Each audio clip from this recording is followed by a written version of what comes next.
Ajali mbaya ya barabarani iliyotokea mkoani Iringa nchini Tanzania imeacha simanzi kubwa baada ya watu 5 kupoteza maisha, huku wengine 28 wakijeruhiwa vibaya kufuatia kugongana kwa basi la abiria la kampuni ya Shabibi na lori la kusafirisha vinywaji. Tukio hilo lilitokea asubuhi ya Ijumaa, Mei 8, katika eneo la Tanangozi ambalo linafahamika kwa kuwa na mteremko mkali unaohitaji umakini mkubwa kwa madereva wote wanaopita katika barabara hiyo. Kwa mujibu wa taarifa zilizotolewa na mamlaka za usalama barabarani pamoja na viongozi wa afya wa mkoa wa Iringa, basi hilo lilikuwa likisafiri kutoka Dodoma kuelekea Mbeya kabla ya kukumbana na lori hilo uso kwa uso.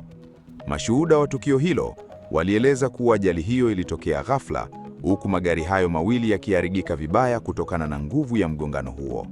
Picha zilizosambaa mtandaoni zilionyesha lori likiwa limepinduka pembeni mwa barabara, huku sehemu kubwa ya mbele ya basi hilo ikionekana kuharibika kabisa kutokana na athari ya ajali hiyo.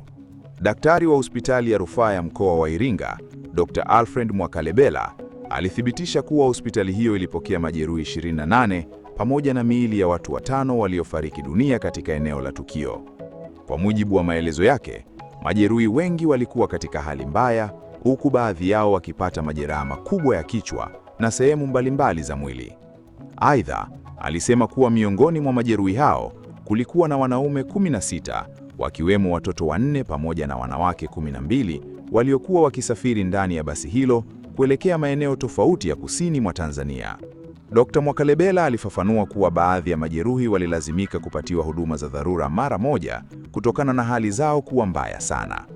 Mmoja wa majeruhi aliyeripotiwa kuwa raia mwenye asili ya Kiasiana alipelekwa katika chumba cha wagonjwa mahututi ICU baada ya kupata jeraha kubwa kichwani. Pia alibainisha kuwa majeruhi wengine walipata madhara makubwa ikiwemo kupoteza jicho, majeraha ya uso, mikono na miguu kuvunjika, pamoja na majeraha ya ndani ambayo yalihitaji uangalizi wa karibu wa kitabibu. Kwa mujibu wa daktari huyo, madaktari na wauguzi wa hospitali hiyo walijitahidi kuhakikisha majeruhi wote wanapatiwa huduma kwa wakati ili kuokoa maisha yao. Alisema kuwa wagonjwa 11 waliokuwa na majeraha madogo waliruhusiwa kurejea nyumbani baada ya kupatiwa matibabu ya awali, huku wengine wakibaki hospitalini chini ya uangalizi maalumu wa wataalamu wa afya. Aidha, mmoja wa majeruhi waliokuwa katika hali mbaya alipangwa kuhamishiwa katika hospitali ya taifa ya Muhimbili jijini Dar es Salaam kwa ajili ya matibabu zaidi kutokana na uzito wa majeraha yake. Kamanda wa polisi mkoa wa Iringa, Alan Bukumbi, naye alizungumza kuhusu ajali hiyo na kueleza kuwa uchunguzi wa awali unaonesha chanzo cha tukio hilo ni dereva wa lori kushindwa kulidhibiti gari hilo alipokuwa akishuka katika mteremko mkali wa Tanangozi. Alisema eneo hilo limekuwa likitajwa mara kwa mara kuwa hatari kutokana na hali ya barabara pamoja na uzito wa magari yanayopita katika njia hiyo. Kwa mujibu wa kamanda huyo, lori hilo lilionekana kupoteza mwelekeo kabla ya kuligonga basi lililokuwa likitokea upande wa pili wa barabara. Bukumbi aliwataka dereva wote nchini kuwa makini zaidi wanapokuwa barabarani, hasa katika maeneo yenye milima na miteremko mikali. Alisisitiza umuhimu wa kufanya ukaguzi wa kina wa magari kabla ya safari ili kuhakikisha mifumo muhimu kama breki ipo katika hali nzuri. Pia alieleza kuwa uzembe mdogo wa dereva au hitilafu ya kiteknolojia inaweza kusababisha maafa makubwa kama yaliyotokea Iringa.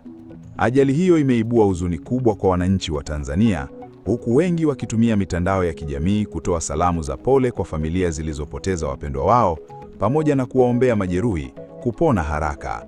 Watumiaji wengi wa mitandao hiyo pia walitoa wito kwa serikali kuendelea kuboresha usalama wa barabarani kwa kuweka alama za tahadhari katika maeneo hatari na kuhakikisha magari yote yanafanyiwa ukaguzi wa mara kwa mara kabla ya kuruhusiwa kufanya safari za masafa marefu. Kwa miaka ya hivi karibuni, Tanzania imekuwa ikishuhudia ongezeko la ajali za barabarani zinazohusisha mabasi ya abiria na malori makubwa. Wataalamu wa usalama barabarani wanaeleza kuwa baadhi ya sababu zinazochangia ajali hizo ni mwendokasi, uchovu wa madereva, ubovu wa magari, pamoja na kutofuatwa kwa sheria za usalama barabarani. Katika baadhi ya maeneo ya nchi, hasa yenye milima na miteremko, madereva wamekuwa wakikumbana na changamoto za kiteknolojia ambazo wakati mwingine huishia kusababisha majanga makubwa. Wananchi wa Iringa waliokuwa karibu na eneo la tukio walieleza kuwa waliwahi kusikia mlio mkubwa kabla ya kukimbilia eneo la ajali kujaribu kutoa msaada kwa majeruhi. Baadhi yao walishiriki kuwatoa abiria waliokwama ndani ya basi kabla ya vikosi vya uokoaji kufika.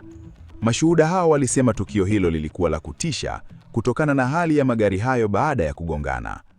Wakati juhudi za kuwahudumia majeruhi zikiendelea, mamlaka zimeanza uchunguzi wa kina kubaini mazingira yote yaliyopelekea ajali hiyo. Polisi wameeleza kuwa taarifa zaidi zitatolewa baada ya uchunguzi kukamilika, huku wakisisitiza kuwa sheria zitachukuliwa itabainika kulikuwa na uzembe au ukiukwaji wa taratibu za usalama barabarani. Serikali pia imeendelea kuhimiza kampuni za